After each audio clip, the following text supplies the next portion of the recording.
श्रीमान् वेङ्कटनाथार्यः कवितार्किककेसरी वेदान्ताचार्यवर्यो मे सन्निधत्तां सदा विधि गुरुभ्यः तद्गुरुभ्यश्च नमो वागमदीमहे महीमहे च तत्राद्योदम्पदी जगदाम्पदी स्वशीशभूतेन मया स्वीः सर्वपरिचितैः विधातुं प्रीतमात्मानं श्रीमान् तस्मते स्वयं शुक्लाम्बरधरं विष्णुं शशिवर्णं चतुर्भुजं प्रसन्नवदनं ध्यायेत् सर्वविघ्नोपशान्ति यस्य विघ्नदवक्त्राद्याः वारिषद्याः पुरुषतम् विघ्नं निघ्नन्ति सततं विश्वक्सेनं तमाश्रये दिव्याकारं सरोजाक्षं शङ्खचक्रगदाधरं मुकुन्दद्वारनिलयं विश्वक्सेनोपास्महे व्यासं वसिष्ठनप्तारं शक्तेः पौत्रमकल्मषं पराशरात्मजं वन्दे जगदातं तपोनिधिं व्यासाय व्यासरूपाय विष्णुवे नमो वै वासिष्ठाय नमो नमः अविकाराय शुद्धाय नित्याय परमात्मने सदैकरूपरूपाय विष्णुवे सर्वजिष्णुवे सम्यक् ज्ञायगणापेन महता भारते च उपब्रह्मितवेदाय नमो व्यासाय विष्णुवे मुनिं स्निग्धाम्बुदावासं वेदव्यासमकल्मषं वेदव्यासं सरस्वत्यामासं व्याहासं नमाम्यहम् अचतुर्वदनो ब्रह्मादिबाहुरपरोहरिये अपारलोचन शम्भुः भगवान् बादरायणः कृष्णं कमलपत्राक्षं पुण्यश्रवणकीर्तनं वासुदेवं जगद्योनिं नौमि नारायणं हरिं कृष्णाय यादवेन्द्राय ज्ञानमुद्राय योगिने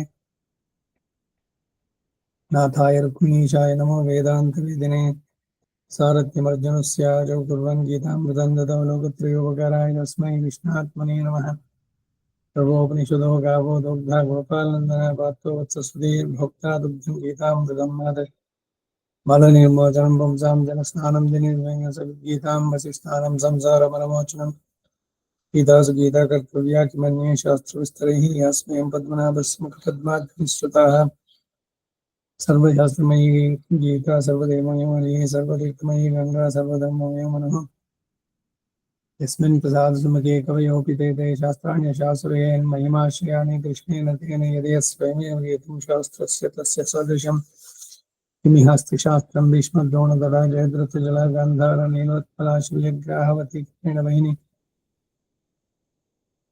कर्णेन वेलाकुलाश्वत्थामविकर्णघोरमकरा दुर्योधनावर्तिने सोत्तीर्णः खलु पाण्डवैरणनदी कैवर्तके केशवे नमोऽस्तु ते व्यासविशालबुद्धे पुल्लारविन्दायति पद्मनेत्राय येन त्वया भारततैलपूर्णः प्रज्वालितो ज्ञानमयप्रदीपः प्रपन्नपारिजाताय तोत्रवेत्रैकपाणिये ज्ञानमुद्राय कृष्णाय गीतामृतदुहे नमः वसुदेवसुतं देवं कंसचाणूरमर्दनं देवकी परमानन्दं कृष्णं वन्दे जगद्गुरुं वाराशर्यवचः सरोजमानं गीतार्थगन्धोत्कटं नानाख्यानतिकेसरम् हरिकथा सम्बोधनावोदितं लोके सज्जनचित्तैरहरः पिपीयमानमुदा भूयाद्भारतं गतिं कलिमलप्रध्वंसि नश्चेयसे मुखं करोति वाचालं तुङ्गं लङ्घयते गिरिं यत्कृपादमहं वन्दे परमानन्दमाधवं यं ब्रह्मावरुद्रमरुतस्तन्वन्तिभिस्तवैः वेदैः सङ्गपदक्रमोपनिषदैर्गायन्ति यं सामगाः ध्यानावस्थितद्गतेन मनसा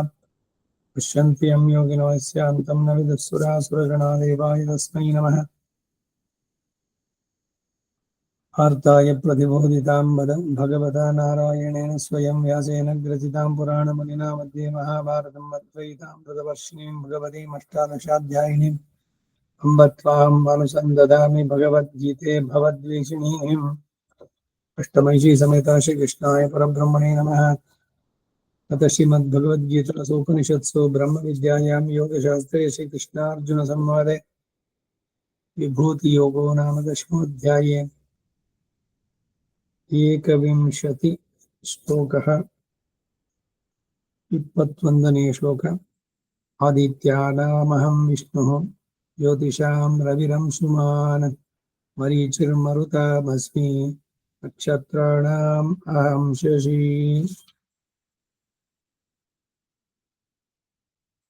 ವಿಭೂತಿ ಯೋಗ ಎಲ್ಲದರಲ್ಲೂ ಭಗವಂತ ಇದ್ದಾನೆ, ಒಳಗೆ ಹೊರಗೆ ಎಲ್ಲ ಕಡೆ ವ್ಯಾಪಿಸಿದ್ದಾನೆ.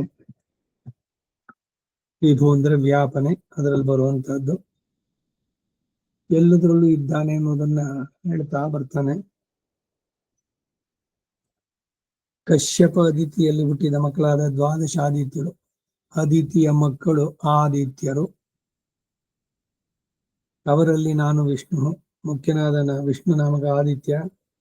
ಹಿಂದೆ ಪ್ರಾಧಾನ್ಯತ ಪ್ರವಕ್ಷ್ಯಾಮಿ ಎಂದು ಮುಂದೆ 24ನೇ ಶ್ಲೋಕದಲ್ಲಿ ಪೂರ್ವೋದಸಾಂಚ ಮುಖ್ಯಂ ಮಾಂ ವಿದ್ಧಿ ಪಾರ್ಥ ಬೃಹಸ್ಪತಿಂದಲ್ಲಿ ಮುಖ್ಯಂ ಅಂತ ಹೇಳಲ್ಪಟ್ಟಿರೋದ್ರಿಂದ ಪ್ರಧಾನನಾದ ಮುಖ್ಯನಾದ ನಾನು ಎಂದೇ ಅರ್ಥವನ್ನು ಹೇಳುವುದು. ದ್ವಾದಶ ಇದರಲ್ಲಿ ವಿಷ್ಣು ನಾಮಕ ಆದಿತ್ಯನೊಬ್ಬನನ್ನೇ ಬೋಧಿಸುತ್ತದೆ.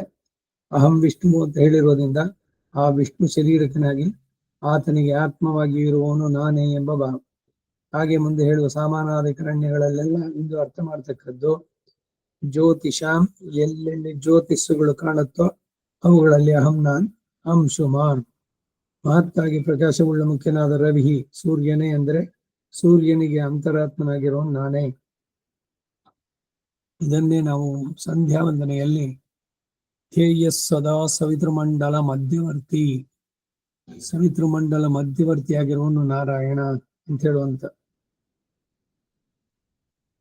ಮರುತಾಂ, ಮರುದ್ಗಣದಲ್ಲಿ ಮರೀಚಿ ರಶ್ಮಿ, ಮುಖ್ಯನಾದ ಮರೀಚಿಗೆ ಆತ್ಮ ಆಗಿರುವನು ನಾನೇ. ತತ್ತಚ್ಚರೀಕ ಪರಮಾತ್ಮನು ನಾನು ಎನ್ನುವ ಭಾವ. ನಕ್ಷತ್ರಾಣಾಂ ಅಹಂ ಶಶಿ, ಆಕಾಶದಲ್ಲಿ ಪ್ರಕಾಶಿಸುವ ಲೆಕ್ಕ ಮಾಡಲು ಸಾಧ್ಯವಿಲ್ಲದ ನಕ್ಷತ್ರಗಳ ಮಧ್ಯದಲ್ಲಿ ಪ್ರಧಾನನಾಗಿರುವ ಚಂದ್ರನಿಗೂ ಆತ್ಮ ಆಗಿರುವ ನಾನೇ.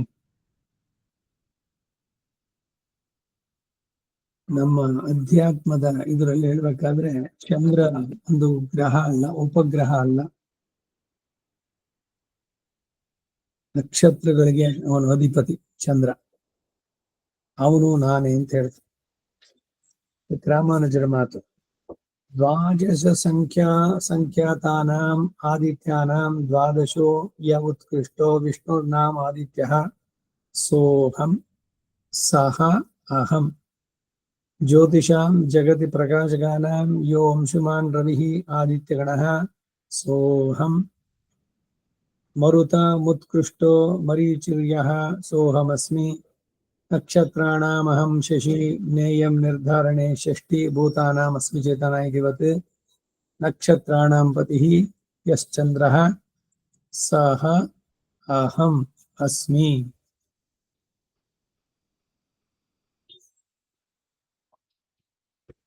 ಭಾಷ್ಯದಾರ್ಥ.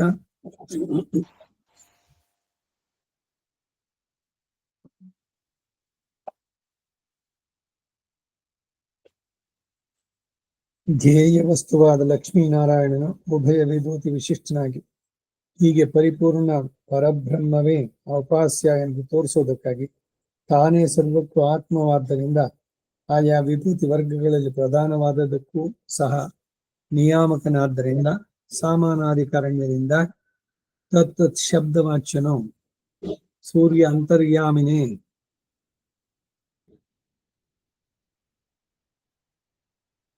ಸೂರ್ಯನು ನಾರಾಯಣ, ಬ್ರಹ್ಮ ನಾರಾಯಣ, ಶಿವಶ್ಚ ನಾರಾಯಣ, ಶಕ್ರಶ್ಚ ನಾರಾಯಣ, ಇಂದ್ರ ಶಕ್ರ ಅಂದ್ರೆ.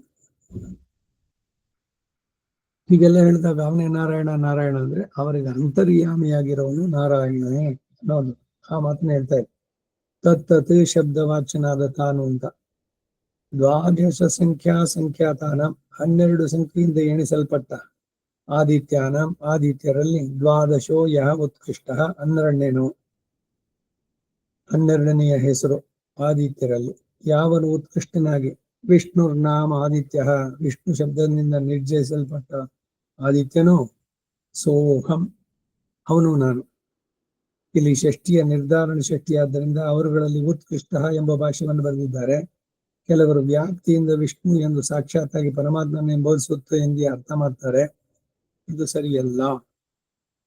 ಅವನಿಗೆ ಅಂತರಾತ್ಮನಾಗಿರೋನು ಅಂತ ಹೇಳೋದೇ ಸರಿಯಾಗುತ್ತೆ. ಇದೇನೇ ಚರ್ಚೆ ಈ ಆಂಧ್ರ ದ್ರವಿಡ ಪಾಠಗಳಲ್ಲಿ ಮಹಾನಾರಾಯಣ ಉಪನಿಷತ್ನಲ್ಲಿ ಅಹಂ ಬ್ರಹ್ಮಾಸ್ಮಿ ಅಂತ ಬರುತ್ತೆ ಪದ. ನಾವು ದ್ರವಿಡ ಪಾಠದವರು ನಾವು ಅದನ್ನು ಹೇಳೋಲ್ಲ. ಯೋಹಮಸ್ಮಿ ಬ್ರಹ್ಮ ಅಹಮಸ್ಮಿ. ಮುಂದಕ್ಕೆ ಪದ ಇರೋದು ಅಹಮಸ್ಮಿ ಬ್ರಹ್ಮ ಅಹಮಸ್ಮಿ. ಯೋಹಮಸ್ಮಿ ಬ್ರಹ್ಮಾಹಮಸ್ಮಿ ಅಂದ್ರೆ ಅದಕ್ಕೆ ನಮ್ಮ ಭಾಷ್ಯ ಬ್ರಹ್ಮಾತ್ಮಕಂ ಅಸ್ಮಿ. ನಾನು ಬ್ರಹ್ಮನನ್ನು ಆತ್ಮನನ್ನಾಗಿ ಹೊಂದಿದ್ದೇನೆ. ನಾನೇ ಬ್ರಹ್ಮ ಅಲ್ಲ, ನಾನು ಬ್ರಹ್ಮನನ್ನು ಆತ್ಮನನ್ನಾಗಿ ಹೊಂದಿದ್ದಾನೆ. ವ್ಯತ್ಯಾಸ ಇದೆ ಇದರಲ್ಲಿ ಅರ್ಥ ಹೇಳಬೇಕಾದ್ರೆ. ಅದೇ ರೀತಿ ಇಲ್ಲಿ ಕೆಲವರು ಹೇಳೋದು ಎಲ್ಲವೂ ಅವನೇ ಅಂತಂದ್ರೆ ಆಯಾಯ ಚೇತನನಿಗೆ ಅಂತರಾತ್ಮನಾಗಿ ಅವನಿದ್ದಾನೆ. ಇಂದ್ರನೇ, ಸೂರ್ಯನೇ ಬ್ರಹ್ಮ ಅಲ್ಲ, ಚಂದ್ರನೇ ಬ್ರಹ್ಮ ಅಲ್ಲ, ಆದಿತ್ಯ ಅವನೇ ಬ್ರಹ್ಮ ಅಲ್ಲ, ಇಲ್ಲಿ ಬಂದಿದ್ದು ಹಾಗೆ. ಈಗ ದ್ವಾದಶ ಆದಿತ್ಯರು ಯಾರು ಅಂದ್ರೆ ಮಾರೀಚಾತ್ ಕಾಶ್ಯಪಾತ್ ಜಾತಾಸ್ತೇದಿತ್ಯ ದಕ್ಷ ಕನ್ಯೆಯ ತತ್ರ ವಿಷ್ಣುಶ್ಚ ಶಕ್ರಶ್ಚ ಜಜ್ಞಾತೆ ಪುನರೇವ ಯೇ ಅರ್ಯಮಾ ಚೈವ ಧಾತಾ ಚ ತ್ವಷ್ಟಾ ಪೂಷಾ ತಥೈವ ಚ ವಿವಸ್ವಾನ್ ಸವಿತಾ ಚೈವ ಮಿತ್ರೋ ವರುಣ ಏವ ಚ ಅಂಶುರ್ಭಗಶ್ಚಾತಿ ತೇಜ ಆದಿತ್ಯ ದ್ವಾದಶ ಸ್ಮೃತಾಃ. ವಿಷ್ಣು ಪುರಾಣದಲ್ಲಿ ಬರುವಂತ ಮಾತಿದು 1:15 ಆ ಶ್ಲೋಕದಲ್ಲಿ ವಿಷ್ಣುವು ನಿರ್ಧಾರಣದ ಷಷ್ಠಿಯ ಮೂಲಕ ಈ 12 ಆದಿತ್ಯರಲ್ಲಿ ವಿಷ್ಣು ನಾಮಕ ಆದಿತ್ಯನು ನಾನು ಎಂದು ಪ್ರಾಧಾನ್ಯತಃ ಹೇಳಲ್ಪಟ್ಟಿದೆ. ಇದರಿಂದ ಒಬ್ಬನೇ ಸೂರ್ಯನಿಗೆ 12 ವಿಧಗಳಾದ ದೇಹಗಳು ಎಂಬ ಕೆಲವರ ಅಭಿಪ್ರಾಯ ಉತ್ಕೃಷ್ಟ ಶಬ್ದದಿಂದ ಸುತರಾಂ ಕೊಡೋದಿಲ್ಲ. 12 ಹೆಸರಿರುವವನು ಒಬ್ಬನೇ ಆದಿತ್ಯ ಅಲ್ಲ, 12 ಜನ ಆದಿತ್ಯರು, ಏಕಾದಶ ರುದ್ರರು, 11 ಜನ ರುದ್ರರು ಇದ್ದಾರೆ. ಈ ನಾರಾಯಣ ಉಪನಿಷತ್ನಲ್ಲಿ ಶಿವಶ್ಚ ನಾರಾಯಣ, ಶಕ್ರಶ್ಚ ನಾರಾಯಣ, ದ್ಯಾವಾ ಪೃಥಿವ್ಯೌಚ ನಾರಾಯಣ, ಅಲ್ಲಿ ಮೊದಲು ಹೇಳ್ಬೇಕಾರೆ ದ್ವಾದಶಾದಿತ್ಯ ರುದ್ರ ವಸವ ಸರ್ವಾಣಿ ಚ ಛಂದಗಂಸಿ ನಾರಾಯಣೋ ದೇವ ಸಮುತ್ಪದ್ಯಂತೆ. ಎಲ್ಲ ನಾರಾಯಣನಿಂದ ಉಂಟಾಯ್ತು, ನಾರಾಯಣೇ ಪ್ರಲೀಯಂತೆ, ಅವನಲ್ಲೇ ಎಲುಬು ಲೀನವಾಗುತ್ತೆ. ದ್ವಾದಶಾದಿತ್ಯ ಏಕಾದಶ ರುದ್ರ ಅಷ್ಟವಸುಗಳು 12, 11, 23, 31 ಅಶ್ವಿನಿ ದೇವತೆಗಳಿಬ್ರು 33 ಜನ. ತ್ರಯಸ್ತ್ರಿಂಶತ್ 33 ಜನ ದೇವತೆಗಳಿಂದ 33 ಕೋಟಿ ದೇವತೆಗಳು.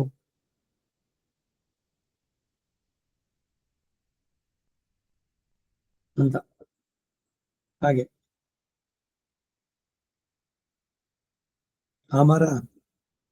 ಅಮರಕೋಶ ಅದರಲ್ಲಿ ನಿಘಂಟಿನಲ್ಲಿ ಆದಿತ್ಯ ವಿಶ್ವವಸವ ಎಂದು ಆರಂಭಿಸಿ ರುದ್ರಾಶ್ಚ ಗಣದೇವತಾ, ಗಣದೇವತೆಗಳು ಎಂದು ಹೇಳಲ್ಪಟ್ಟಿರೋದ್ರಿಂದ ಬೇರೆ ಬೇರೆ ಆತ್ಮಗಳು ಎಂದು ಭಾವಿಸ್ತಕ್ಕದ್ದು. ವಿಷ್ಣು ಪುರಾಣದ ಪ್ರಥಮಾಂಶ 22ಧ್ಯಾಯದ 3ನೇ ಶ್ಲೋಕದಲ್ಲಿ ಆದಿತ್ಯಾನಾಂ ಪತಿಂ ವಿಷ್ಣು ಎಂದು ಆದಿತ್ಯಗಣಕ್ಕೆಲ್ಲ ಅವರಲ್ಲೇ ಒಬ್ಬನಾದ ವಿಷ್ಣುವು ಪತಿಯಾದವನು ಎಂದಿರುತ್ತೆ. ಆದಿತ್ಯರೆಲ್ಲ ಒಬ್ಬನಾದ ಆದಿತ್ಯನಿಗೆ ಇರುವ ದೇಹಗಳೆಂದು ಅಪಾರ್ಥ ಕಲಿಸಿದ್ರೆ ಅವರುಗಳಿಗೆ ವಿಷ್ಣು ರಾಜನು ಅಂದರೆ ಆ ದೇಹಗಳಿಗೆ ರಾಜನು ಎಂದು ಅರ್ಥ ಮಾಡಲಾಗುತ್ತೆ. ಆದ್ದರಿಂದ ಈ ವಿಷ್ಣು ಅಂಶ ಅವತಾರಿಯಾಗಿ ಉಪೇಂದ್ರ ಎಂದು ಹೇಳಿಸಿಕೊಳ್ಳುವನು. ಕಾಶ್ಯಪರಾದ ಅದಿತಿಯಲ್ಲಿ ಜನಿಸಿದವನು. ಉಪೇಂದ್ರ ಅವತಾರ ಅಂತ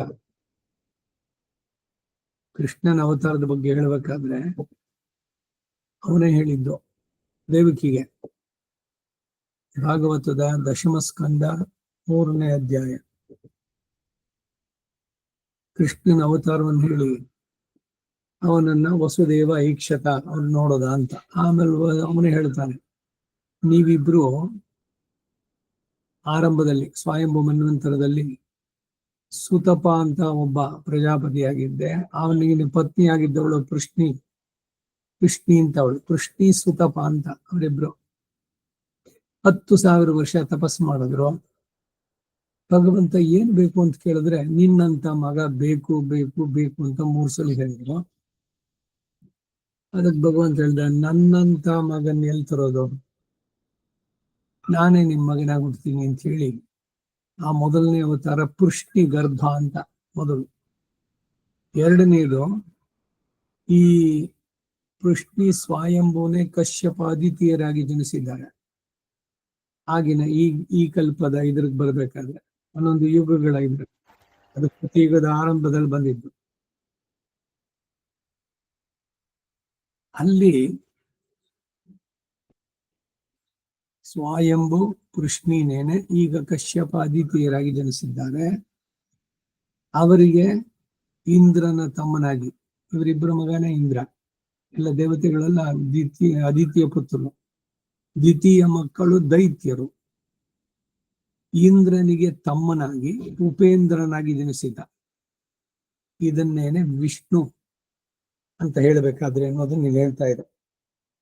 ವಿಷ್ಣು ಅಂಶಾವತಾರಿಯಾಗಿ ಉಪೇಂದ್ರ ಅಂತ ಹೇಳಿಸ್ಕೊಳ್ಳೋದು. ಈ ಕಶ್ಯಪಾದಿತಿಯರೇ ಮುಂದೆ ದ್ವಾಪರ ಯುಗದಲ್ಲಿ ವಸುದೇವ ದೇವಕಿಯಾಗಿ ಬಂದವರು ಅವರೇನೆ ಮತ್ತೆ ಜನಿಸಿದ್ದು. ಅವರಿಬ್ಬರ ಮಗನಾಗಿ ಈಗ ಕೃಷ್ಣನಾಗಿ ಜನಿಸಿ ಅವ್ರಿಗೆ ಜ್ಞಾಪಿಸ್ತಾ ಇದ್ದಾರೆ, ನಿಮ್ಗೆ ಹೊರತೋಗಿದೆ, ನೀವು ಬಹಳ ಹಿಂದೆ ಕೇಳಿದ್ರಿ ಇದನ್ನ, 3 ಸಲ ನಿಮ್ಮದಲ್ಲಿ ಹುಟ್ಟಬೇಕು ಅಂತ, ನೋಡಿ 3ನೇ ಬಾರಿ ನಮ್ಮಲ್ಲೇ ಜನಿಸಿ ನಿಮಗೆ ನಾನು ಕೊಟ್ಟಂತೆ ಮಾತನ್ನ ಮುಗಿಸಿದ್ದೇನೆ, 3ನೇ ಜನ್ಮ ಕೃಷ್ಣನಾಗಿ ಬಂದದ್ದು ಅಂತ. ಹಾಗೆ ವಿಷ್ಣು ಅನ್ನೋದು ಯಾಕೆ ಅಂತಂದ್ರೆ ಸಾಕ್ಷಾತ್ ವಿಷ್ಣುವಿನ ಅಂಶನಾಗಿ ಅಲ್ಲಿ ಬಂದಿದ್ದು ಅಂತಂದ್ರೆ, ವಿಷ್ಣು ಈಗ ತ್ರಿಮೂರ್ತಿಗಳಿದ್ದಾರೆ, ಬ್ರಹ್ಮ ವಿಷ್ಣು ಮಹೇಶ್ವರ. ಈ ವಿಷ್ಣುನವನೇನು ಅಂಶಜನ ಅಂತಂದ್ರೆ ಅವನ ಸಾಕ್ಷಾತ್ ವಿಷ್ಣುವೇ. ಆದರೆ ಈ ಬ್ರಹ್ಮ ಈಶ್ವರ ಇವರುಗಳು ಅಲ್ಲ, ಅವರೆಲ್ಲ ನಮ್ಮಂತೆ ಆತ್ಮರು. ಬ್ರಹ್ಮ ಪದವಿ ಶಿವನಿಗೆ ಏಕಾದಶಿ ರುದ್ರಲ್ಲಿ ಅವನೊಬ್ಬ ಲಯಕಾರಕ, ಅದರದನ್ನ ಮಾಡೋದಕ್ಕೆ ಅಂತ ಅವರಿಗೆ ಅಂತರ್ಯಾಮಿಯಾಗಿ ಅವನಿದ್ದಾನೆ. ಇದನ್ನೇ ಬಹಳ ಸ್ಪಷ್ಟವಾಗಿ ಸರಿಯಾಗಿ ತಿಳಿಬೇಕು. ಈಗ ತಿರುಚಂದ ವಿರುತ್ತಂನಲ್ಲಿ ಮುಂದು ಮುಂದು ಮುಂದು ಮಾ ಏಕಮೂರ್ತಿ ಮೂರ್ಣ ಮೂರ್ತಿ ಅಂತೆಲ್ಲ ಬರ್ಬೇಕಾದ್ರೆ ಸಂಖ್ಯೆಗಳೆಲ್ಲ ಹೇಳ್ತಾ ಬರ್ತಾರಲ್ಲ. ಒಬ್ಬನೇ ಮೂರಾದ ಅಂತಂದ್ರೆ ತ್ರಿಮೂರ್ತಿಗಳಲ್ಲಿ ಇವನು ವಿಷ್ಣು, ಹಾಗೆ ದ್ವಾದಶ ಆದಿತ್ಯರಲ್ಲಿ ಇವನು ವಿಷ್ಣು.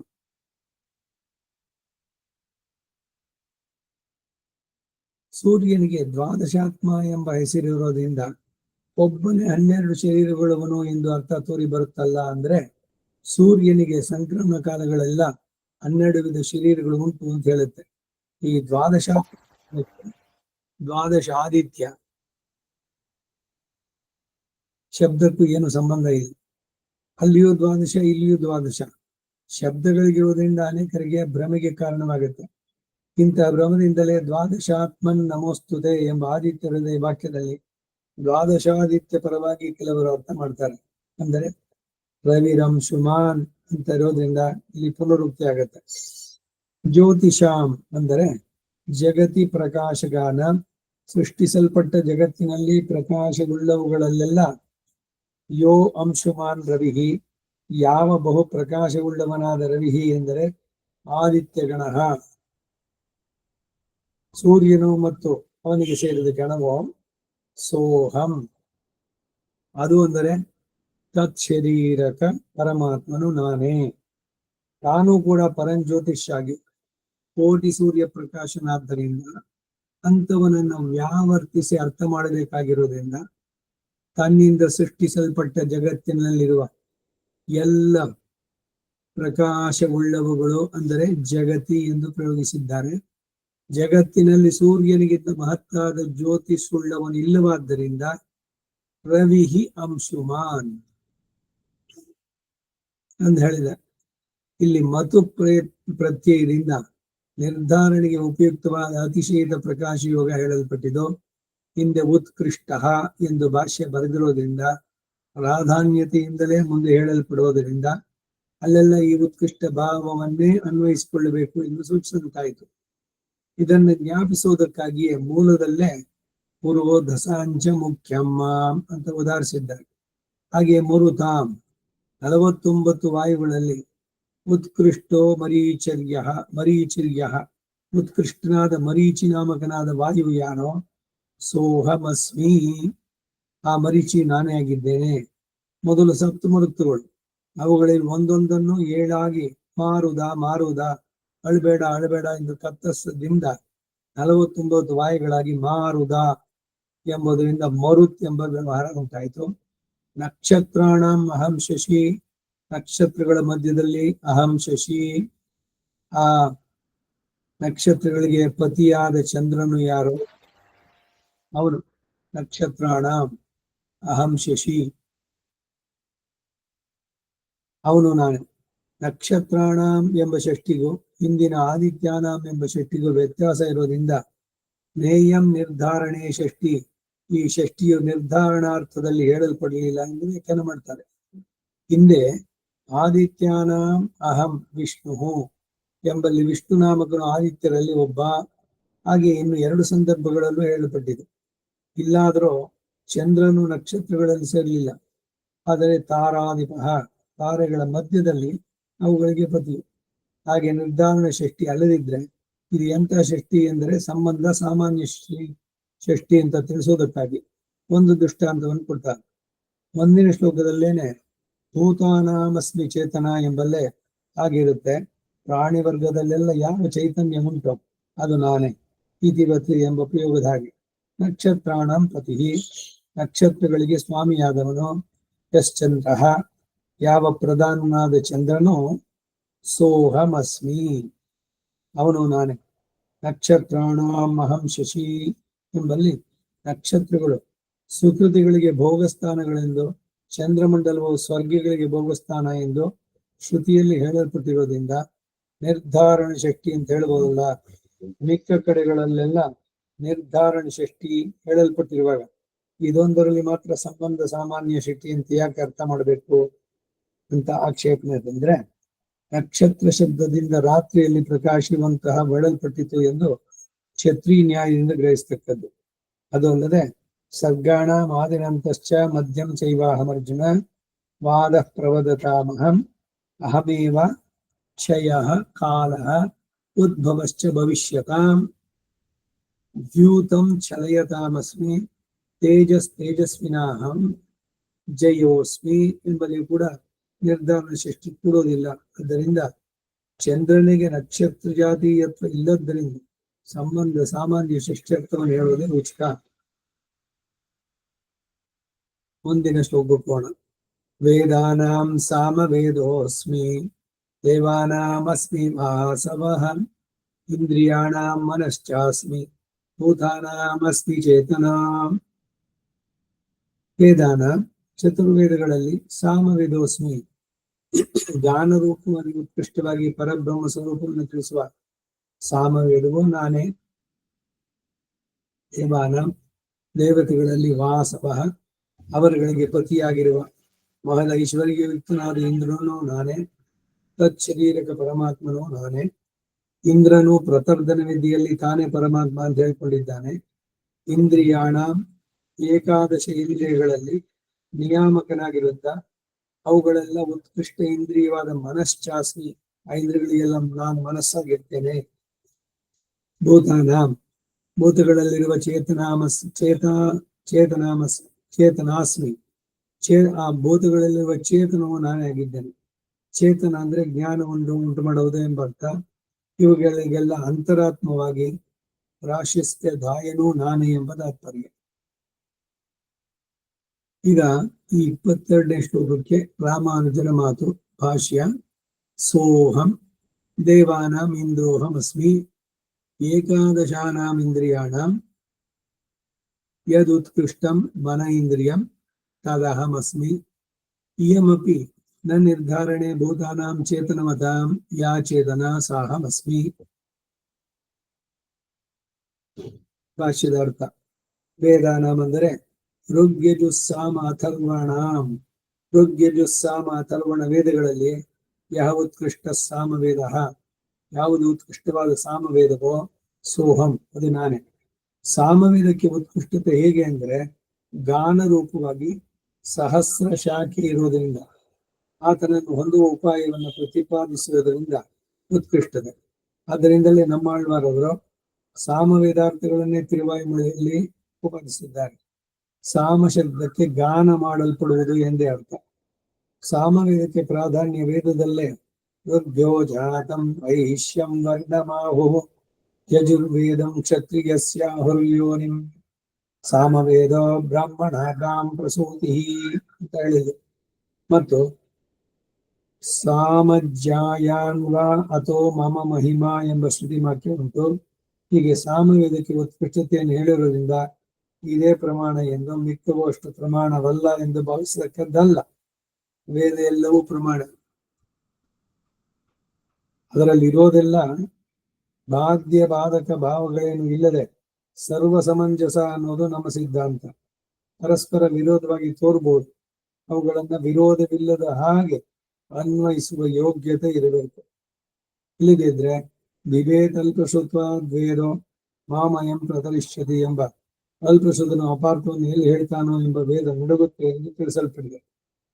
ಸರ್ವಂ ಕಲ್ವಿದಂ ಬ್ರಹ್ಮ ತಜ್ಜಲಾನಿತಿ ಶಾಂತ ಉಪಾಸೀತ ಸದೇವ ಸೌಮ್ಯಮಿದಮಗ್ರ ಆಸೀತ್ ಏಕಮೇವ ಅದ್ವಿತೀಯಂ ವಾಸುಪರ್ಣಾ ಸಯುಜಾ ಸಗಾಯ ಭೋಕ್ತಾ ಭೋಗ್ಯಂ ಪ್ರೇರಿತಾರಂಚ ಮತ್ವ ಆನೀದವಾತಗ್ಗ ಸ್ವದಯಾ ತದೇಕಂ ತಮ ಆಸೀತ್ ತಮಸಾ ಗೂಢಮಗ್ರೇ ಪ್ರಕೇತಂ ಎಂಬುವುಗಳಲ್ಲಿ ಮೊದಲನೇ 2 ಪ್ರಮಾಣಗಳು ಒಂದೇ ಎಂದು, ಅನಂತರ 2 ಎಂದು, ಆಮೇಲೆ 3 ಎಂದು, ಕೊನೆಯ ಪ್ರಮಾಣದಲ್ಲಿ 4 ಉಂಟೆಂದು ಹೇಳಿದೆ. ಮೇಲೆ ನೋಡಿದ ಪರಸ್ಪರ ವಿರುದ್ಧಾರ್ಥಗಳುಳ್ಳ ಹಾಗೆ ತೋರುತ್ತೆ. ಆದರೆ ತತ್ವಜ್ಞರಿಗೆ ಪರಮ ಸಾಮಂಜಸ್ಯ ಉಂಟು. ವಿಶಿಷ್ಟಾದ್ವೈತ ಸಿದ್ಧಾಂತ ರೀತ್ಯ ಇವುಗಳಿಗೆ ಸಾಮಂಜಸ್ಯ ಇರುವ ಹಾಗೆ ಅರ್ಥ ಮಾಡಬಹುದೇ ವಿನಃ ಅದ್ವೈತ ಮತ್ತು ದ್ವೈತ ಸಿದ್ಧಾಂತ ರೀತ್ಯ ಸಮಂಜಸವಾದ ಅರ್ಥ ಹೇಳೋದು ಕಷ್ಟ. ಆದ್ದರಿಂದ ಎಲ್ಲ ವೇದಗಳು ನಮಗೆ ಪ್ರಮಾಣ. ಆದರೆ ಸಾಮವೇದ ಪರಬ್ರಹ್ಮನನ್ನು ಕುರಿತೇ ಹೇಳುವುದರಿಂದ ಅದಕ್ಕೆ ಪ್ರಾಧಾನ್ಯ. ದೇವಾನಾಂ ಇಂದ್ರೋಹಂ ಅಸ್ಮಿ, ಬ್ರಹ್ಮ ರುದ್ರ ಇಂದ್ರಾದಿ ದೇವತೆಗಳಲ್ಲಿ ನಾನು ಇಂದ್ರನಾಗಿದ್ದೇನೆ.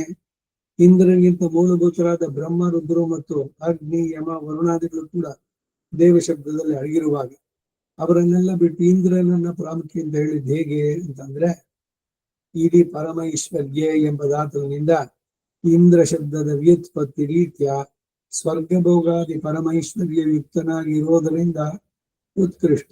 ಆದ್ದರಿಂದ ಮೂಲದ ವಾಸವ ಶಬ್ದಕ್ಕೆ ಇಂದ್ರ ಎಂಬ ವಾಚ್ಯ. ಇದರಿಂದ ಬ್ರಹ್ಮರುದ್ರಾದಿಗಳು ನಿಕೃಷ್ಟರು ಎಂದು ಭಾವಿಸ್ತಕ್ಕದ್ದಲ್ಲ. ಅವರಲ್ಲಿ ಮಹತ್ವವು ಬೇರೆ ವಿಧವಾಗಿ ಉಂಟೇ ಉಂಟು. ಶ್ರೀಮದ್ ಶಂಕರಾಚಾರ್ಯರು ಸಹ ದೇವಾನಾಂ ಎಂಬ ಶಬ್ದಕ್ಕೆ ರುದ್ರಾದಿತ್ಯಾದೀನಾಂ ವಾಸವ ಇಂದ್ರ ಅಸ್ಮಿ ಎಂದು ವ್ಯಾಖ್ಯಾನ ಮಾಡಿದ್ದಾರೆ. ಆದರೆ ಈ ತೊಂದರೆ ಬರುತ್ತೆ ಎಂದು ಯೋಚಿಸಿ ಭಾಷಿಕಾರರು ದೇವಾನಾಂ ಶಬ್ದಕ್ಕೆ ಬ್ರಹ್ಮರುದ್ರನ್ನು ವ್ಯಾವರ್ತಿಸಿ ಸ್ವರ್ಗವಾಸಿಗಳಾಗಿ ಸ್ವರ್ಗ ಸುಖಾನುಭವ ಮಾಡುವವರ ಮಧ್ಯೆ ಅವರಿಗೆ ಪತಿಯಾದ ದೇವೇಂದ್ರನು ನಾನೇ ಎಂದು ಅರ್ಥ ಮಾಡಿದ್ದಾರೆ. ಏಕಾದಶಾನಾಂ ಇಂದ್ರಿಯಾಣಾಂ 11 ಇಂದ್ರಿಯಗಳಲ್ಲಿ ಯದ್ ಉತ್ಕೃಷ್ಟಂ ಮನ ಇಂದ್ರಿಯಂ, ಯಾವ ಮಿಕ್ಕ ದಶೇಂದ್ರಿಯಗಳಿಗೂ ನಿಯಾಮಕನಾಗಿ ಉತ್ಕೃಷ್ಟವಾದ ಮನಸ್ಸು ಎಂಬ ಇಂದ್ರಿಯವೋ ತದಹಂ ಅಸ್ಮಿ, ಅದು ನಾನಾಗಿದ್ದೇನೆ.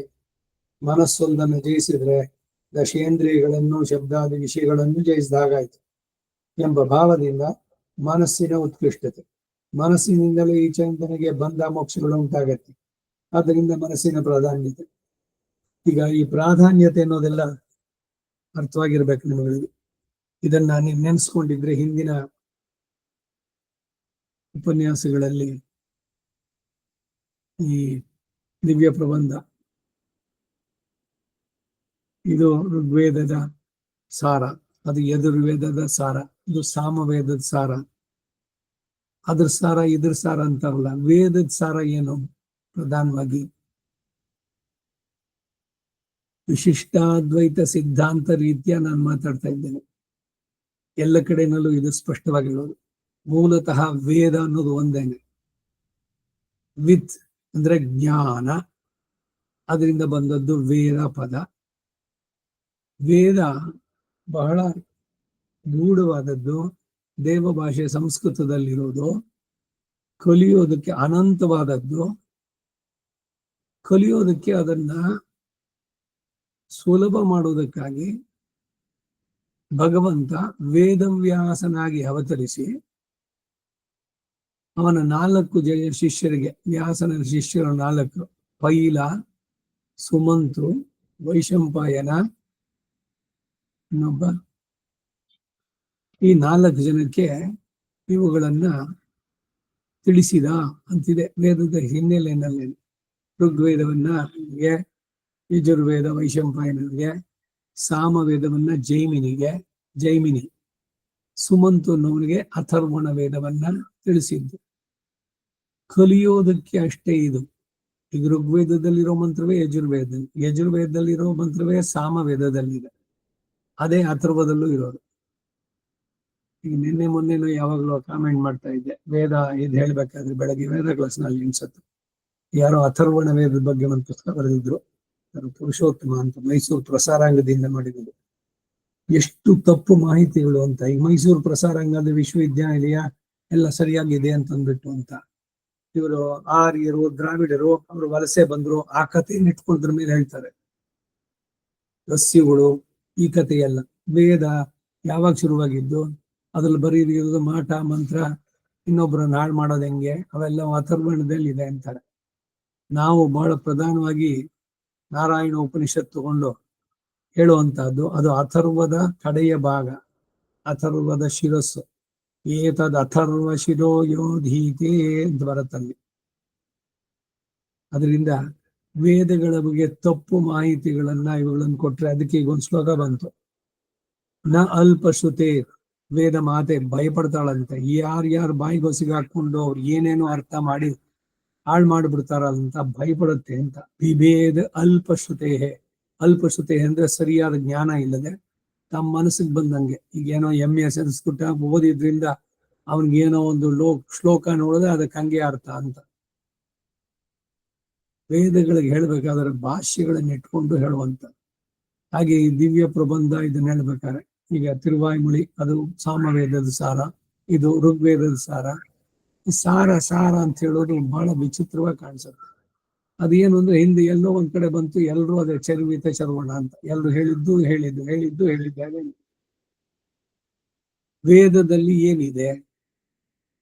ಸರ್ವೇ ವೇದಾಹ ಯತ್ ಪದಮಾಮನಂತಿ ತಪಾಂಸಿ ಸರ್ವಾಣಿ ಚ ಯದ್ವದಂತಿ ಯದೀಚ್ಛಂತೋ ಬ್ರಹ್ಮಚರ್ಯಂ ಚರಂತಿ ತತ್ತೇ ಪದಂ ಸಂಗ್ರಹೇಣ ಬ್ರವೀಮಿ ಓಂ ಇತ್ಯೇತತ್. ಇದು ಕಠೋಪನಿಷತ್ತಿನಲ್ಲಿ ಯಮ ನಚಿಕೇತನಿಗೆ ಹೇಳಿದ ಮಾತು. ಎಲ್ಲ ವೇದಗಳು ಯಾರನ್ನು ಕುರಿತು ಹೇಳುತ್ತೆ? ಪ್ರತ್ಯಗಾನಂದಂ ಬ್ರಹ್ಮ ಸ್ವರೂಪ ಪ್ರಣವ ಸ್ವರೂಪಂ ನಾರಾಯಣ ಉಪನಿಷತ್ನಲ್ಲಿ. ಓಮಿತಿ ಬ್ರಹ್ಮ ಓಮಿತಿ ಇದಗಂ ಸರ್ವಂ ತೈತ್ರಿಯ ಉಪನಿಷತ್ತಿನಲ್ಲಿ ಬ್ರಹ್ಮನನ್ನು ತಿಳಿಸೋದಕ್ಕೆ ವೇದಗಳು ಅದು ಪ್ರಣವದ ಸ್ವರೂಪದಲ್ಲಿದೆ, ಅದನ್ನು ತಿಳಿಸೋದುಂಟು. ಯಾವ ವೇದ? ಅದು ಋಗ್ವೇದವೋ ಯಜುರ್ವೇದವೋ ಸಾಮವೋ ಅಥರ್ವೋ ಅಂತಂದ್ರೆ ಕಲಿಯೋದಕ್ಕಷ್ಟೇ ಇದು ಮಾಡಿದ್ರು. ಋಗ್ವೇದದ ಮಂತ್ರಗಳಲ್ಲಿ ಬರೋದೇನೆ ಯಜುರ್ವೇದದಲ್ಲಿ ಬರೋದು. ಯಜುರ್ವೇದ ಮಂತ್ರಗಳು ಯಾವ ಹೋಮದಲ್ಲಿ ಯಾವ್ಯಾವ್ದನ್ನ ಯಜಸ್ ಅದನ್ನು ಸೇರಿಸೋದಕ್ಕೆ ಹೋಮ ಮಾಡ್ಬೇಕಾದ್ರೆ ಉಪಯೋಗಿಸ್ತಾರೋ ಅದಕ್ಕದು ಯಜುರ್ವೇದ. ಅದನ್ನೇ ಗಾನ ರೂಪದಲ್ಲಿ ಹಾಡಿದ್ರು ಅದು ಸಾಮವೇದ, ಛಂದೋಬದ್ಧವಾಗಿ ಬರೋದು. ಸಾಮವೇದದ ಮಂತ್ರ ಬೇರೆನಾ ಅಂದ್ರೆ ಇದರಲ್ಲಿರೋ ಮಂತ್ರವೇ ಅಲ್ಲಿರೋದು. ಹೀಗೆ ಎಲ್ಲ ಕಡೆನಲ್ಲೂ ಸಾಮರಸ್ಯ ಸಮಾನಾಧಿಕರಣ್ಯ ಅದು ಬರಬೇಕಾದ್ದು. ವೇದ ಪ್ರತಿಪಾದ್ಯನಾದವನು ಭಗವಂತ. ಅವನನ್ನು ತಿಳಿಯೋದಕ್ಕಾಗಿ ಋಷಿಗಳು ಬ್ರಹ್ಮಚರ್ಯವನ್ನ ಅವಲಂಬಿಸಿ ತಪಸ್ಸನ್ನು ನಡೆಸಿದ್ರು. ಅದನ್ನ ನಾನು ಸಂಗ್ರಹವಾಗಿ ಹೇಳ್ತೀನಿ ಅಂತೇಳಿ ಅಪ್ರಣವ ಓಂ ಅನ್ನೋದನ್ನು ತಿಳಿಸಿದ್ದಾನೆ. ಹಾಗೇನೆ ಇವಾಗ ನೆಕ್ಸ್ಟ್ ಇಂದ್ರಿಯೇಭ್ಯ ಅಂದ್ರು.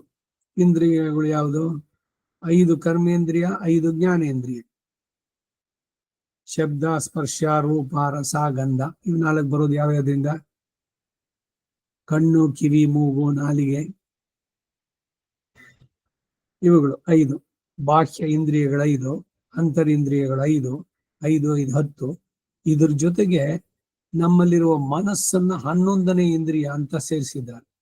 ಈ 11 ಇಂದ್ರಿಯಗಳಲ್ಲಿ ಮನಯೇವ ಮನುಷ್ಯಾಣಂ ಕಾರಣಂ ಬಂಧ ಮೋಕ್ಷಯೋಹೋ. ಬಂಧನಕ್ಕೂ ಮೋಕ್ಷಕ್ಕೂ ಕಾರಣವಾಗೋದು ಮನಸ್ಸೇನೆ ಅಂತ ಹೇಳಿದ್ದರಿಂದ ಈ 5 ಕರ್ಮೇಂದ್ರಿಯ 5 ಜ್ಞಾನೇಂದ್ರಿಯಗಳಿಗಿಂತ ಮನಸ್ಸು ಉತ್ಕೃಷ್ಟ. ಇಂದ್ರಿಯೇಭ್ಯ ಪರಾಹ್ಯರ್ಥ ಅರ್ಥೇಭ್ಯಶ್ಚ ಪರಂ ಮನಃ. ಕಠೋಪನಿಷತ್ತು 1:3-10 ಎಂಬ ಶ್ರುತಿಯು ಇಲ್ಲಿ ಪ್ರಾಧಾನ್ಯತೆಯನ್ನು ಬೋಧಿಸುತ್ತೆ. ಈ ಶ್ರುತಿಯಲ್ಲೂ ಮತ್ತು ಏತಸ್ಮಾತ್ ಜಾಯತೆ ಪ್ರಾಣೋ ಮನಸ್ಸರ್ವೇಂದ್ರಿಯಾಣಿ ಚ ಎಂಬ ಮುಂಡಕೋಪನಿಷತ್ತಿನ ಮಾತು 2:1-3 ಮನಸ್ಸನ್ನ ಇಂದ್ರಿಯಗಳಿಂದ ಪೃಥಕ್ಕರಿಸಿ ಹೇಳಿದೆಯಲ್ಲ ಅಂದ್ರೆ ಇಂತಹ ಶಂಕ ನಿವೃತ್ತಿಗಾಗಿ, ಸಂದೇಹಗಳನ್ನ ಪರಿಹಾರ ಮಾಡೋದಕ್ಕಾಗಿ ಏಕಾದಶಾನಾಂ ಇಂದ್ರಿಯಾಣಾಂ 11 ಇಂದ್ರಿಯಗಳು ಒಂದು ಮನಸ್ಸು ಅದರಲ್ಲೇ ಇರೋದು. ಇಂದ್ರಿಯವನ್ನ ಸಾಧಿಸಬೇಕು, ಜಯಿಸಬೇಕು ಅಂದ್ರೆ ಮನಸ್ಸನ್ನ ಭಗವಂತನ ಕಡೆಗೆ ಮಾಡಬೇಕು. ನಾನು ಮನಸ್ಸು ಮಾಡಿದ್ರೆ ಏನ್ ಬೇಕಾದ್ರೂ ಮಾಡಬಲ್ಲೆ ಅನ್ನೋ ಮಾತು ಕೇಳಿದ್ದೀರಿ. ಯಾಕೆ ಮತ್ ಮಾಡಲ್ಲ ಮನಸ್ಸು? ನಾ ಮನಸ್ಸು ಮಾಡಿದ್ರೆ ಬಿಟ್ಟು ಬಿಡವಲ್ಲ, ನಾನು ಏನು ಎಲ್ಲ ನನಗೆ ತುಂಬಾ ಇರಲೇಬೇಕು ಅಂತಿಲ್ಲ. ಮತ್ ಯಾಕೆ ಮಾಡ್ಲಿಲ್ಲ ಮನಸ್ಸನ್ನ? ಇಂದ್ರಿಯ ನಿಗ್ರಹ ಬಹಳ ಕಷ್ಟ. ಅದರಲ್ಲಿ ಮನಸ್ಸು ಅದನ್ನ ಕೆಟ್ಟ ಬಿಡಿಸಿ ಒಳ್ಳೆ ಇದರಲ್ಲಿ ತೊಡಗಿಸಿದ್ರೆ, ಈಗ ಕೆಟ್ಟ ಚಿಂತನೆಗಳು ಇನ್ನೇನೋ ಬರುತ್ತೆ, ಆಲೋಚನೆಗಳು ಅಂತಂದ್ರೆ ಎಲ್ಲ ಅಲ್ಲಿ ಮನಸ್ಸಿನಿಂದ ತಾನೆ. ಆ ಮನಸ್ಸನ್ನ ಹೇಗೆ ಕೆಟ್ಟ ಕೆಲಸಗಳಿಂದ ತಿರುಗಿಸ್ಬೇಕು ಅಂದ್ರೆ ಮನಸ್ಸನ್ನು ಒಳ್ಳೆ ಇದರಲ್ಲಿ ತೊಡಗಿಸಿ. ಹಾಗೇನೋ ಯಾವಾಗ ಮನಸ್ಸು ಒಳ್ಳೆಯ ವಿಷಯಗಳಲ್ಲಿ ತಲ್ಲೀನವಾಗಿರುತ್ತೋ ಸಹಜವಾಗಿ ಅದು ಕೆಟ್ಟ ಚಿಂತನೆಗಳಿಗೆ ಹೋಗೋಕ್ ಚಾನ್ಸೇ ಇಲ್ಲ. ಅದರಿಂದ ಬಿಡಿಸಿ ಇದಕ್ಕೆ ಬರುವಂತ ಮನಸ್ಸಿನ ಬಗ್ಗೆ ಬಹಳಷ್ಟು ಹೇಳುತ್ತೆ, ಬೇಕಾದಷ್ಟು ಗ್ರಂಥಗಳು. Mind, the power of mind ಅಂತ, ಮನಸ್ಸನ್ನ ಮಗುವಿನಂತೆ ಲಾಲಿಸಬೇಕು ಅಂತ. ಈಗ ನೀವೇನೋ ಮನಸ್ಸು ಮಾಡಿದ್ದೀರಿ, ಇವತ್ತು ಕೂತ್ಕೊಂಡು ಗೀತಾ ಭಾಷೆ ಓದೋಣ ಅಂತ, ಸಂಸ್ಕೃತ ಇದರದು ಏನೋ ಅರ್ಥವಾಗ್ಲಿಲ್ಲ ಅಂತ ಮನಸ್ಸನ್ನು ಬಲವಂತ ಮಾಡ್ತೀರಿ, ಇಲ್ಲ ಇಲ್ಲ ಓದ್ಬೇಕು ಅಂತ. ಏನಾಗುತ್ತೆ ಕಡೆಗೆ ನಿದ್ದೆ ಬರುತ್ತೆ. ಯಾಕೆ? ಅದರಲ್ಲಿ ಮನಸ್ಸು ಇಟ್ಟು ಓದಬೇಕು ಅಂತ ಇಂದ್ರಿಯಗಳಿಂದ ಪ್ರಯತ್ನ ಪಟ್ಟಿದ್ದು ಆಗ್ಲಿಲ್ಲ. ಅದಕ್ಕೆ ಯಾವ್ದಾದ್ರು ಕೆಟ್ಟ ಯೋಚನೆಗಳಲ್ಲಿ, ಇದಕ್ಕೊಂದು ಉದಾಹರಣೆ ಹಿಂದೆ ಕೂಡ ಬಹಳ ಹಿಂದೆ ಹೇಳಿದ್ ನೆನಪು ನನ್ಗೆ. ಈಗ ಒಂದ್ ಮಗು ಇದೆ, ಬಹಳ ಏನೋ ಬಹಳ ಚಾಷ್ಟೆ ಮಾಡುತ್ತೆ. ಅವ್ರು ಹೇಳಿದ್ರು, ಬೇಡ ನೀನ್ ಅದು ಮುಟ್ಬೇಡ, ಎಲೆಕ್ಟ್ರಿಸಿಟಿ ಇದು ಅಥವಾ ಕೆಳಗಡೆ ಇದೆ ಅದು ಅಂತ. ಇವ್ರು ಬಿಡ್ಸೋದು ಮತ್ ಹೋಗೋದನ್ನೇ ಇದ್ ಮಾಡುತ್ತೆ, ಶಾಕ್ ಹೊಡ್ಸ್ಕೊಳ್ತಾನೆ ಅಂತ ಹೇಳಿ ಏನೇನು ಮಾಡಿದ್ರು. ಎಷ್ಟು ಮರ್ಸೋದಕ್ಕೆ ನೋಡಿ ಬೇರೆ ಬೇರೆ ಕೊಟ್ಟರು ಕೂಡ ಅಲ್ಲೇ ಹೋಗ್ತಾ ಇದೆ. ಇವಾಗ ಏನ್ ಮಾಡಿದ್ರು, ಅದನ್ನ ಎತ್ಕೊಂಡು ಹೊರಗಡೆ ಹೊಟ್ಟೋದು. ಹಾಗೆ ಮನಸ್ಸು ಅದೇ ಈ ಅಭ್ಯಾಸಗಳು, ದುರಭ್ಯಾಸಗಳು. ಇವಾಗ ಟಿವಿ ಸೀರಿಯಲ್ ಒಂದೊಂದು ಆ ಟೈಮ್ ಸರಿಯಾಗಿ ಅದನ್ನೇ ನೋಡ್ತಾ ಕೂತಿರೋದು. ಬೇಡ ನೋಡೋದನ್ನ ಬಿಟ್ಬೇಡ ಅಂತ ಹೇಳಿ ಟಿವಿಯನ್ನು ಆನ್ ಮಾಡೋದೇ ಬೇಡ ಅಂತ.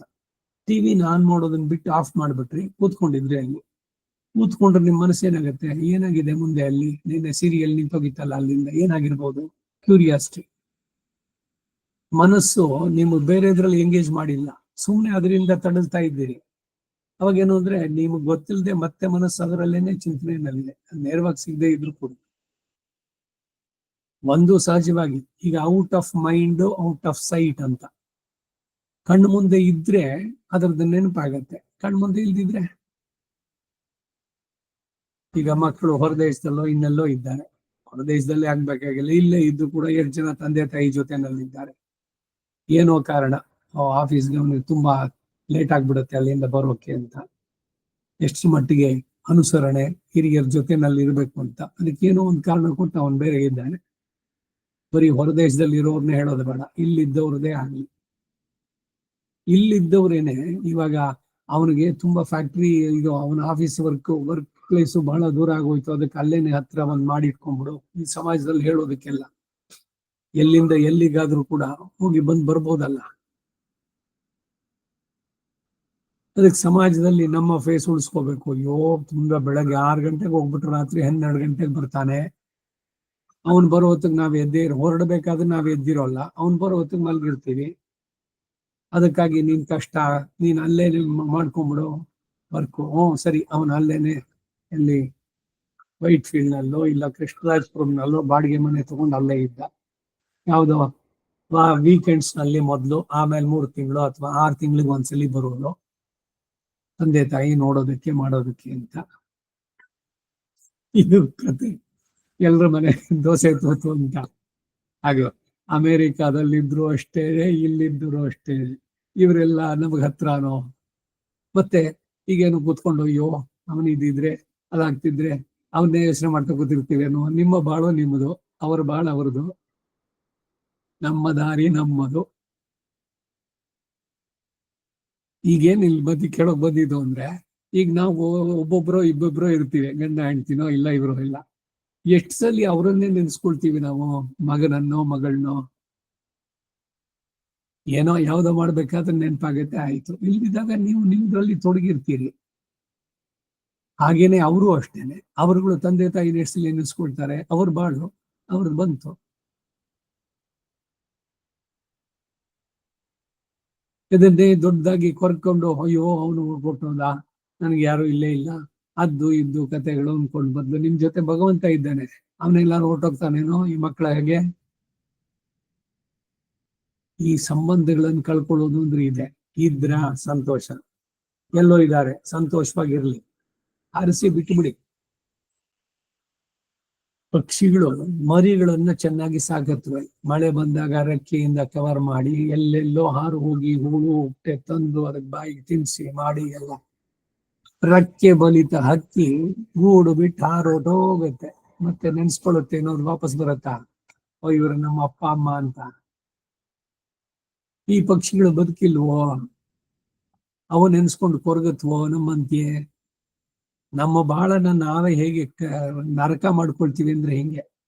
ಸುಮ್ನೆ ಕೂತ್ಕೊಂಡಾಗಿದ್ದೇನೆ, ಅಯ್ಯೋ ಅವ ಅಮೆರಿಕಾಲಿಕ್ರಾನೋ, ಇವ ಆಸ್ಟ್ರೇಲಿಯಾಲಿಕ್ರಾನೋ, ಇಲ್ಲ ಇನ್ನೆಲ್ಲೋ ಲಂಡನ್ ನಲ್ಲಿ, ಅವನ್ ಏನ್ ತಿನ್ನೋ ಏನ್ ನಿಲ್ವೋ, ಅವನಿಗೇನೋ ಜ್ವರ ಬಂದಿತ್ತಂತೆ, ಇನ್ನೇನೋ ಆಗಿತ್ತು. ನೀವ್ ಏನ್ ಮಾಡ್ತೀವಿ ಕುತ್ಕೊಂಡು? ಯಾಕೆ ಈ ತಾಟಗಳು ಅಂತ ಎಲ್ಲದನ್ನ ಮನಸ್ಸಿನಿಂದ ತೆಗೆದು ಬಿಸಾಕ್ಬೇಕು. ಮನಸ್ಸು ನೆಮ್ಮದಿ ಬೇಕು ಅಂತಂದ್ರೆ ಭಗವಂತನ ಪ್ರಾರ್ಥನೆ ಮಾಡಿ. ಅಯ್ಯೋ ನಮ್ಮ ಮಕ್ಕಳಲ್ವೇ ಅಂತಂದ್ರೆ ಹೌದು ನಿಮ್ಮ ಮಕ್ಕಳೇನೆ, ಆದ್ರೆ ಸಂಬಂಧಗಳು ಎಲ್ಲ ಅವ್ರು ದೊಡ್ಡವರಾದ್ಮೇಲೆ ಅವ್ರು ಬಾಳ ಅವ್ರದ್ದು. ಅವ್ರ ನೆನಪಾದ್ರೆ ಭಗವಂತ ಅವ್ನು ಚೆನ್ನಾಗಿಡು ಅಂತ ಹೇಳ್ಬಿಟ್ಟು ಮರ್ತು ಬಿಡಿ, ಒಪ್ಸ್ಬಿಡಿ ಭಗವಂತನಿಗೆ. ಈ ವಿಲ್ ಟೇಕ್ ಕೇರ್. ನೀವು ಭಗವಂತ ಅದ್ರ ಹತ್ರ ಮನಿಡ್ಸ್ಕೊಳ್ಳಿ. ಇದು ಈ ಸಂಬಂಧ ಜಾಸ್ತಿ ಮಾಡ್ಕೊಂಡ್ರೆ ಮನಸ್ಸಿಗೆ ನೆಮ್ಮದಿ ಇರುತ್ತೆ. ಇಲ್ದಿದ್ರೆ ನೀವು ನಿದ್ದೆ ಇಲ್ಲದೆ ಕಳೆದಿದ್ದ ರಾತ್ರಿಗಳೆಷ್ಟು ಅವನ ಬಗ್ಗೆ ಯೋಚನೆ ಮಾಡಿ, ಅವನ್ ಕಾಲ್ ಬರ್ಲಿಲ್ಲ, ಅವನ ಹತ್ರ ಮಾತಾಡ್ಲಿಲ್ಲ, ಎಲ್ಲ ಹೀಗೆ ನಮ್ಮ ಬದುಕನ್ನ ನಾವೇ ಸಂಕ್ಲಿಷ್ಟ ಮಾಡ್ಕೊಳ್ಳೋದು ಅಂದ್ರೆ ಹೀಗೆ ಏನೇನೋ ತೋರಿಸ್ಕೊಳ್ಳೋದು. ಸುಮ್ನಿರ್ಲಾರ್ದೆ ಗಾದೆ ಇದೆಯಲ್ಲ ಆ ರೀತಿನಲ್ಲಿ. ಇವೆಲ್ಲ ಯಾವಾಗ ಬರುತ್ತೆ ಅಂದ್ರೆ ಏನು ಕೆಲಸ ಇಲ್ಲ ಅಂತಂದಾಗ ಇದೆಲ್ಲ ಯೋಚನೆಗಳು.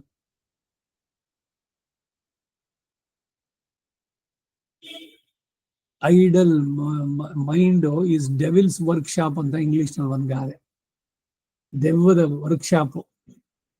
ಈಗ ರಾತ್ರಿ ಮಲಗ್ತೀರಿ, ಮಲಗಿದ ತಕ್ಷಣ ಸುಮ್ಮನೆ ಭಗವಂತನ ನೆನೆಸ್ಕೊಂಡು ನಿಂದ ಕಾಲಿನ ಮೇಲೆ ಅದನ್ನೇ ದಿಂಬು ಅಂತ ಹೇಳಿ ತಲೆ ಇಟ್ಟು ಮಲಗ್ತಾ ಇದ್ದೀನಿ, ಎಲ್ಲ ನಿನ್ಗೆ ಒಪ್ಪಿಸ್ಬಿಟ್ಟಿದ್ದೀನಿ, ನಾ ಇನ್ನು ಯಾವ್ದ್ರ ಬಗ್ಗೆನೂ ಚಿಂತೆ ಮಾಡೋಲ್ಲ ಅಂತ ಹೇಳಿ ಮನಸ್ಸಿಗೆ ಅದು ಬ್ರೇಕ್ ಹಾಕಿ ನೀವು ಭಗವಂತನ ನೆನೆಸ್ಕೊಂಡ್ರೆ ನಿದ್ದೆ ಬರುತ್ತೆ. ಇಲ್ಲ ಅವಾಗೇನೋ ಒಂಚೂರು ಅಯ್ಯೋ ಮೊಮ್ಮಗ ಅವನಿಗೇನೋ ನೆಗಡಿ ಆಗಿತ್ತು, ಏನಾಗಿದೆಯೋ ಇವಾಗ, ಅಲ್ಲೋ ಆಂಟಿಬಯೋಟಿಕ್ ಕೊಡಲ್ಲ, ಇಲ್ಲ ಡಾಕ್ಟರ್ ಹತ್ರ ಇಮಿಡಿಯೇಟ್ ಸಿಗೋಲ್ಲ.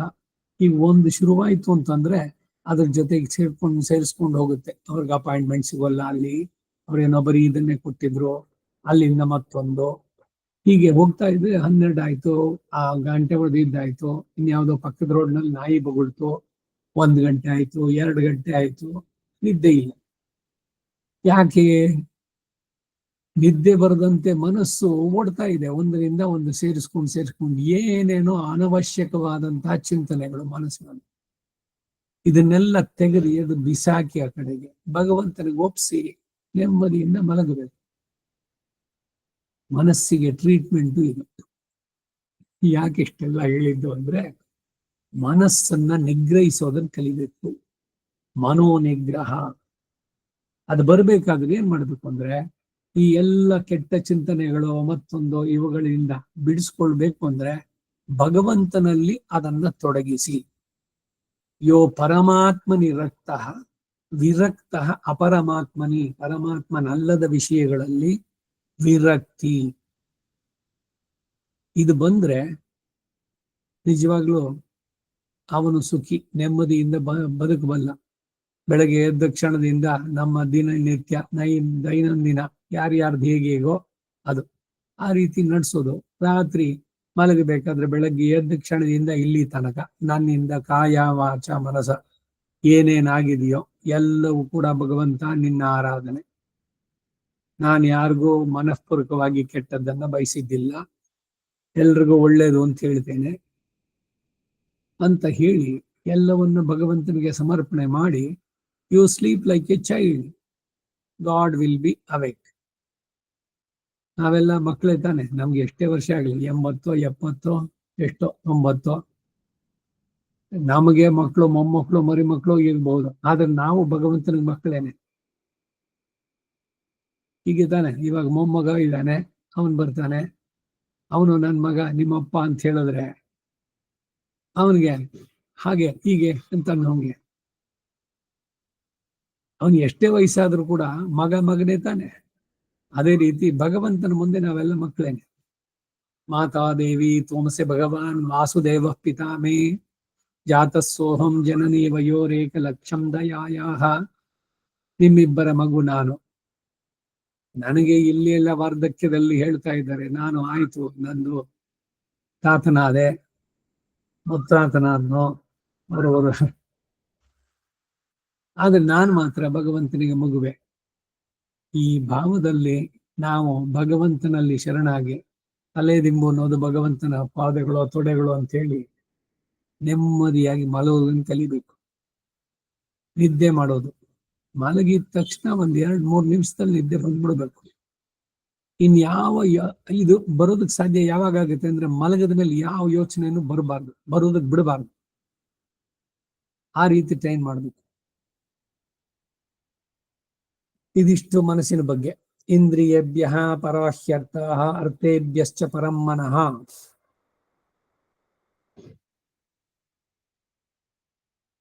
ಮನಸ್ಸನ್ನ ಇಂದ್ರಿಯಗಳಿಂದ ಬೇರೆ ಮಾಡಿ ಹೇಳಿದ್ ಯಾಕೆ ಅಂದ್ರೆ ಇಂತಹ ಶಂಕ ನಿವೃತ್ತಿಗಾಗಿ. ಏಕಾದಶಾನಾಂ ಇಂದ್ರಿಯಾಣಾಂ ಎಂಬ ಪ್ರಯೋಗ. ಹಾಗಾದ್ರೆ ಈ ಶ್ರುತಿಗಳು ಯಾಕೆ ಪ್ರತ್ಯೇಕಿಸಿ ಹೇಳಿತ್ತು ಅಂದ್ರೆ ಇಂದ್ರಿಯಗಳಲ್ಲಿ ಮನಸ್ಸು ಮಹತ್ತಾದ್ದರಿಂದಲೇ ಅದನ್ನ ಪ್ರತ್ಯೇಕವಾಗಿ ಹೇಳಿದ್ದು. ಆದ್ದರಿಂದ ಗೋಬಲಿವರ್ಧನ್ಯಾಯದ ಪ್ರಕಾರ ಹೇಳಿದೆ ಅಂತ ಭಾವಿಸಬೇಕದ್ದು. ಆದ್ದರಿಂದ ಇಲ್ಲಿಯೂ ನಿರ್ಧಾರಣೆ ಷಷ್ಠಿಯೇ ಎಂಬ ಭಾವ. ಇಂದ್ರಿಯಗಳು 11 ಎನ್ನುವುದಕ್ಕೆ ಇಂದ್ರಿಯಾಣಿ ದಶೈಕಂಚ ಎಂಬ ಪ್ರಯೋಗ ಭಗವದ್ಗೀತೆನಲ್ಲೇ ಇದೆ, 13ನೇ ಅಧ್ಯಾಯ 5ನೇ ಶ್ಲೋಕ. ಹಾಗೆ ವಿಷ್ಣು ಪುರಾಣದಲ್ಲೂ ಕೂಡ 1:2:48 ಏಕಾದಶಂ ಮನಶ್ಚಾತ್ರ ಅಂತ ಇದೆ. ವಿಷ್ಣು ಪುರಾಣದಲ್ಲಿ ಮನ ಏವ ಮನುಷ್ಯಾಣಂ ಕಾರಣಂ ಬಂಧ ಮೋಕ್ಷಯೋಹೋ ಬಂಧಾಯ ವಿಷಯಾಸಂಗಿಂ ಮುಕ್ತೈರ್ ನಿರ್ವಿಷಯಂ ಮನಃ. ಇಷ್ಟೆಲ್ಲ ಹೇಳದ್ನಲ್ಲ ನೋಡಿ, ಇದು ಈ ಶ್ಲೋಕ. ಮನಸ್ಸೇ ಮನುಷ್ಯರ ಬಂಧ ಮೋಕ್ಷಗಳಿಗೆ ಕಾರಣ ಅಂತ ಹೇಳಿದ್ದು.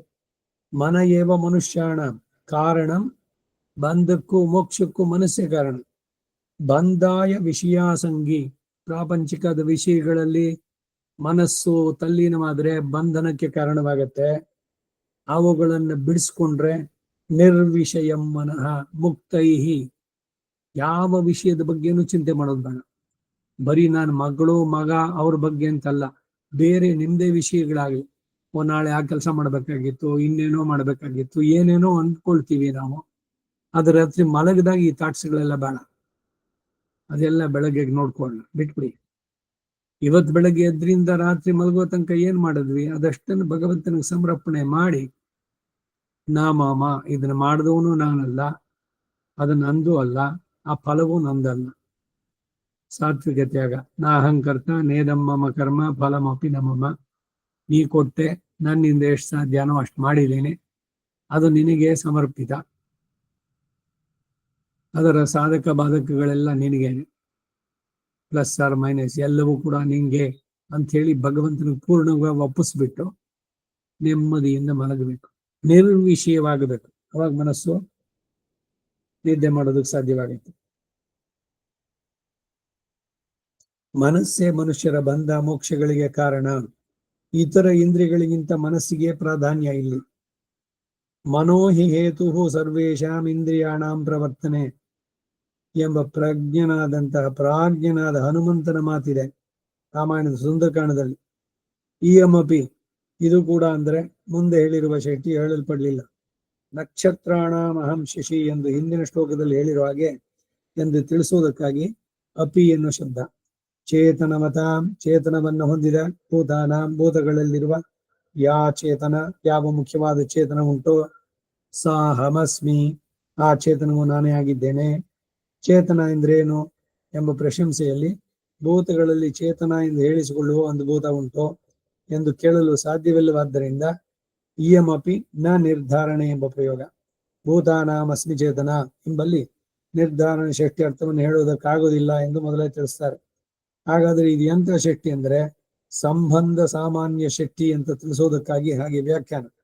ಆದರೆ ಒಂದೆರಡು ಕಡೆಯಲ್ಲಿ ಚೇತನ ಎಂಬುದು ಆರನೇ ಭೂತ ಎಂದು, ಇನ್ನೊಂದು ಕಡೆಯಲ್ಲಿ ಮನಸ್ಸನ್ನೇ ಚೇತನ ಎಂದು ಹೇಳೋದ್ರಿಂದ ನಿರ್ಧಾರಣಾರ್ಥವೇ ಏಕೆ ಕೊಡುದು ಅಂದ್ರೆ ಪಂಚಭೂತಗಳೇ ಪ್ರಸಿದ್ಧವಾಗಿರೋದು. ಪೃಥಿವ್ಯಪ್ ತೇಜೋ ವಾಯುರಾಕಾಶ, ಅದು ಪಂಚಭೂತಗಳು.